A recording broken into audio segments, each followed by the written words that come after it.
Hello students, today's topic is the second law of thermodynamics.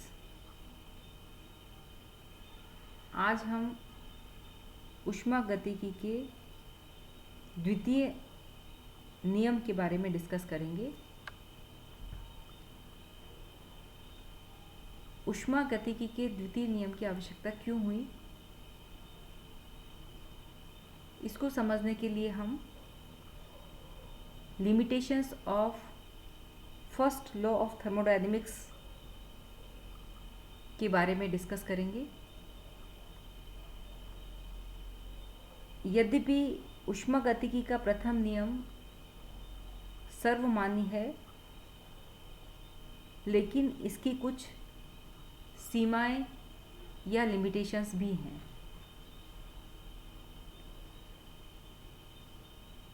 प्रथम नियम किसी process में सिस्टम द्वारा किए गए वर्क तथा एब्जॉर्ब्ड हीट यानी कार्य और अवशोषित ऊष्मा के बीच में एक निश्चित रिलेशन स्थापित करता है, लेकिन यह नियम ऊष्मा के प्रवाह की दिशा पर प्रतिबंध नहीं लगाता।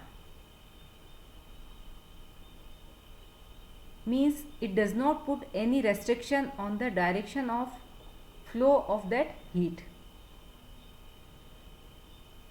जैसे फर्स्ट नियम के अनुसार बर्फ को निम्न ताप पर अगर ठंडा करके उससे हीट प्राप्त कर वाटर को गर्म किया जा सकता है, परंतु एक्सपेरिमेंट्स के द्वारा हम ये जानते हैं कि लो टेम्परेचर से हाई टेम्परेचर की ओर ऊष्मा का ट्रांसफ़र या स्थानांतरण बिना ऊर्जा के व्यय या हम कह सकते हैं कि कुछ एक्सटर्नल कार्य किए बिना संभव नहीं है।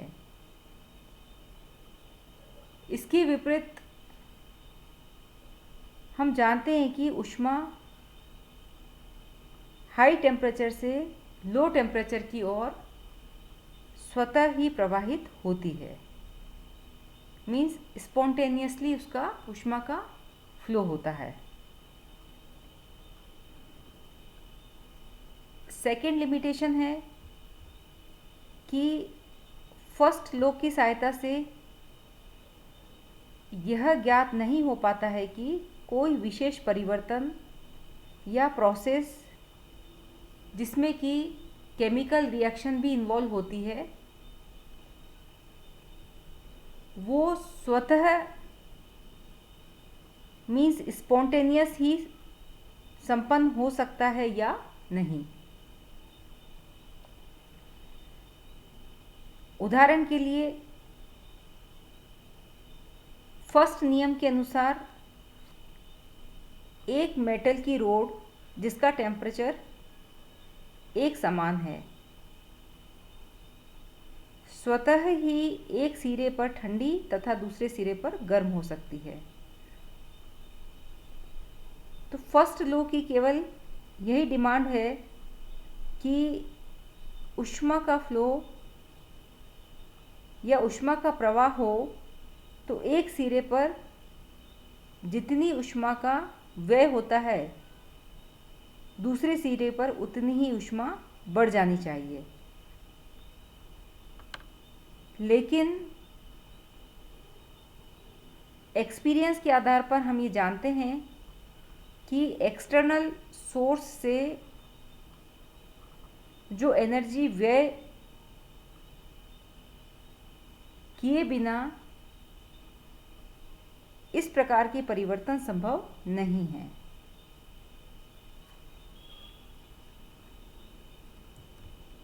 इसी प्रकार थर्ड लिमिटेशन कि फर्स्ट लॉ के अनुसार ऊर्जा एक रूप से दूसरे रूप में पूर्णतया परिवर्तित हो सकती है, परंतु यह नियम यह नहीं बताता कि ऊष्मा या हीट एक ऐसी एनर्जी है जिसे पूर्णतया वर्क में परिवर्तित नहीं किया जा सकता है। तो स्टूडेंट्स, थर्मोडायनेमिक्स के फर्स्ट लॉ की लिमिटेशंस को देखते हुए हमें एक अन्य नियम की आवश्यकता होती है जिसे हम ऊष्मागतिकी का द्वितीय नियम कहते हैं। इस नियम से हमें ऊर्जा के स्थानांतरण की दिशा का ज्ञान होता है। मीन्स ऊर्जा किस डायरेक्शन में जाती है या ऊर्जा की डायरेक्शन का हमें पता लगता है। इसकी सहायता से किसी प्रोसेस या केमिकल रिएक्शन के स्पॉन्टेनियस होने का भी पता चल सकता है कि कोई भी केमिकल रिएक्शन होगी वो स्वतः होती है या नहीं, इसकी जानकारी भी हम प्राप्त करते हैं। इससे साम्यावस्था मीन्स इक्विलिब्रियम प्राप्ति के लिए आवश्यक परिस्थितियों का भी ज्ञान होता है। सेकेंड लॉ की सहायता से एब्जॉर्ब्ड हीट यानी अवशोषित ऊष्मा का कितना भाग वर्क में परिवर्तित होता है, इसकी भी गणना या कैलकुलेशन की जा सकती है। तो इस प्रकार से हम देखते हैं कि जो थर्मोडायनेमिक्स का सेकेंड नियम है वो बहुत ही उपयोगी होता है।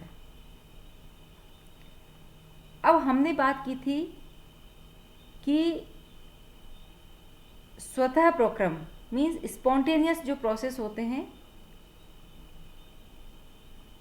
वो क्या होते हैं। तो spontaneous process, a process which can occur without the help of any external aid in a system is called the spontaneous or natural process. Means किसी भी सिस्टम में बिना किसी बाह्य साधन की सहायता से होने वाले प्रोसेस स्पॉन्टेनियस मीन्स स्वतः या स्वाभाविक प्रक्रम कहलाते हैं। स्पष्ट है कि स्वतः प्रक्रम में सिस्टम पर कोई भी एक्सटर्नल कार्य नहीं किया जाता। इसे हम कुछ एग्जाम्पल से समझ सकते हैं कि वाटर फ्लोज डाउनवर्ड स्पॉन्टेनियसली, जल ऊपर से नीचे की ओर स्वतः ही प्रवाहित होता है, बाह्य कार्य किए बिना इसकी दिशा को नहीं बदला जा सकता है।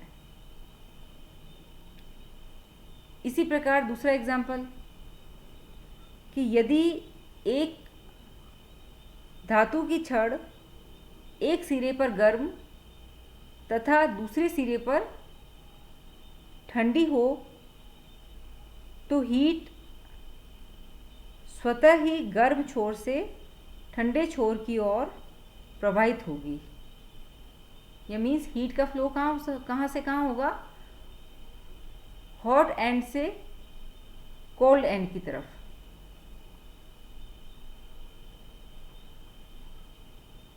जब तक कि दोनों सिरों का तापमान एक समान नहीं हो जाता। इस प्रक्रम को रिवर्स्ड या उत्क्रमित नहीं किया जा सकता है। मीन्स इसको हम रिवर्सिबल प्रोसेस नहीं बना सकते, यानी ठंडे से गर्म की तरफ ऊष्मा का प्रवाह नहीं हो सकता।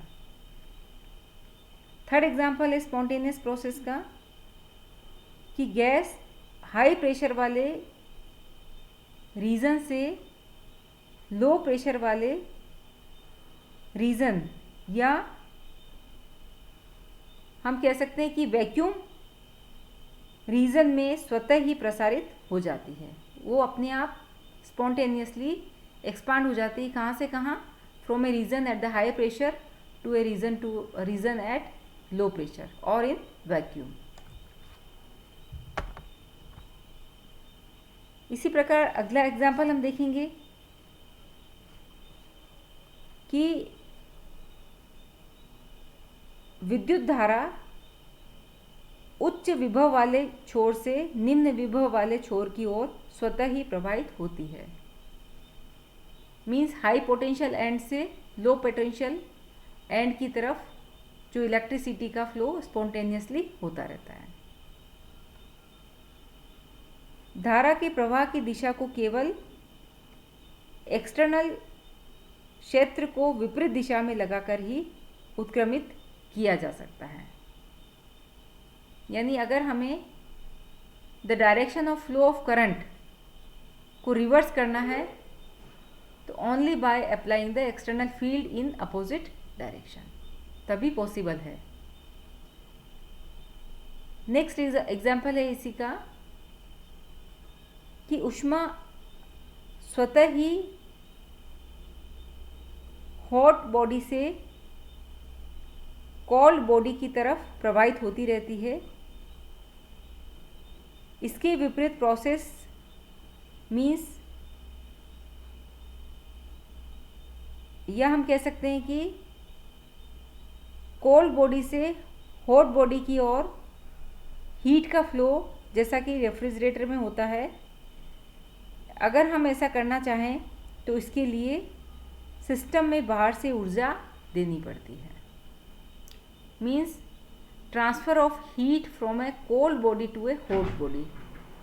As in case of the refrigerator, the energy has to be supplied from the outside the system. अगर हमें यह प्रक्रिया विपरीत दिशा में करनी है, ऐसी स्थिति में हमें आउटसाइड से सिस्टम को एनर्जी सप्लाई करनी होगी। नेक्स्ट एग्जाम्पल है कि यदि दो विभिन्न कॉन्सेंट्रेशन वाले सॉल्यूशंस को एक दूसरे के कांटेक्ट में रखा जाए तो अधिक सांद्रता वाले विलयन में से सोल्यूट का या विलय का स्वतः ही कम कंसंट्रेशन वाले सॉल्यूशन की ओर प्रवाह होने लगता है। मीन्स सोल्यूट, अगर दो अलग अलग कॉन्सेंट्रेशन के सॉल्यूशंस हैं और वो एक दूसरे के कांटेक्ट में रखे जाते हैं, ऐसी स्थिति में the solute from the more concentrated solution spontaneously diffuses towards the less concentration या less concentrated solution till the concentration becomes uniform throughout. कब तक विसरण होता रहेगा? जब तक कि दोनों विलयन की सांद्रता एक समान ना हो जाए।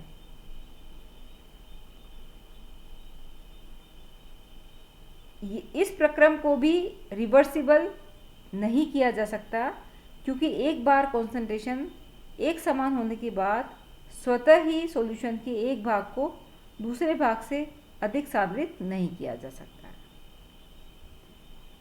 यहाँ पर हम यही बात करें कि this process also can not be reversed because once the concentration becomes uniform. एक बार अगर कॉन्सेंट्रेशन यूनिफॉर्म हो जाती है, it is impossible to make spontaneously one part of the solution more concentrated than the other part। तो ये सारे examples हमने देखे स्पॉन्टेनियस प्रोसेस के, और इन सभी एग्जांपल से ये निष्कर्ष निकलता है कि सभी नेचुरल प्रोसेस स्पॉन्टेनियस होते हैं। यानी हम ये कह सकते हैं कि बिना किसी एक्सटर्नल सहायता के अग्रसर होते हैं और ऊष्मागतिकी दृष्टिकोण से ये प्रोसेस अनुत्क्रमणीय होते हैं, मीन्स इरिवर्सिबल होते हैं। ये केवल तभी रिवर्सिबल हो सकते हैं जबकि सिस्टम पर कार्य किया जाए। जब कोई प्रोसेस स्वतः ही होता है तो कोई उपयोगी कार्य नहीं होता है, लेकिन यदि स्वतः प्रक्रम यानी स्पॉन्टेनियस प्रोसेस को रिवर्सिबल ढंग से होने दिया जाए तो अधिकतम कार्य प्राप्त किया जा सकता है। तो इस प्रकार से हमने स्पॉन्टेनियस प्रोसेस के बारे में समझा, और चूंकि ये स्पॉन्टेनियस प्रोसेस या स्वतः प्रक्रम बार बार हम ये शब्द काम में लेते हैं, तो अब आपने ये समझ लिया होगा कि स्पॉन्टेनियस प्रोसेस क्या होते हैं। अब हम आते हैं कि जो ऊष्मागतिकी के द्वितीय नियम को एक्सप्लेन करने के लिए डिफरेंट स्टेटमेंट्स हैं, वो क्या हैं। यानी ऊष्मागतिकी के द्वितीय नियम को हम कई प्रकार से डिफाइन कर सकते हैं, इसको कई प्रकार से हम परिभाषित कर सकते हैं, लेकिन इसको परिभाषित करने के लिए कोई भी कथन इसका पूर्ण अर्थ स्पष्ट नहीं कर सकता। कुछ कॉमन स्टेटमेंट हैं, वो इस प्रकार से हैं। First, the heat can not flows from cold body to a hot body without external aid. ऊष्मा किसी बाह्य साधन की सहायता से बिना किसी ठंडी वस्तु से गर्म वस्तु की ओर प्रवाहित नहीं हो सकती। किसी बाह्य साधन की सहायता के बिना, यानी ऊष्मा किसी भी बाह्य साधन की सहायता के बिना ठंडी वस्तु से गर्म वस्तु की तरफ प्रवाहित नहीं हो सकती। ये पहला कथन है ऊष्मागतिकी के द्वितीय नियम का। इसी प्रकार से हम इसको डिफाइन कर सकते हैं कि सभी स्वाभाविक या स्वतः प्रक्रम साम्यावस्था प्राप्त करने की दिशा में अग्रसर होते हैं। All natural and spontaneous process in the direction to attain the equilibrium. Third, system या सराउंडिंग के किसी भाग में परिवर्तन किए बिना ऊष्मा को उसके समतुल्य कार्य में परिवर्तित करना असंभव है। Means it is impossible to convert heat without making change in any part of the system and surrounding into its equivalent work.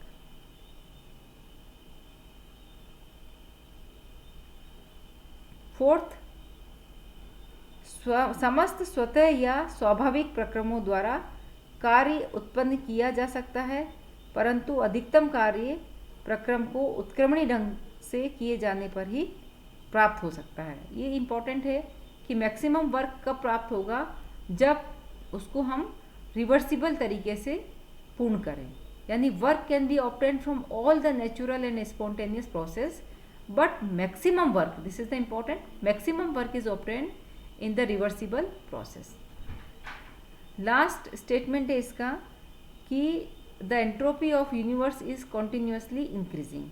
Means विश्व की एंट्रोपी निरंतर बढ़ रही है।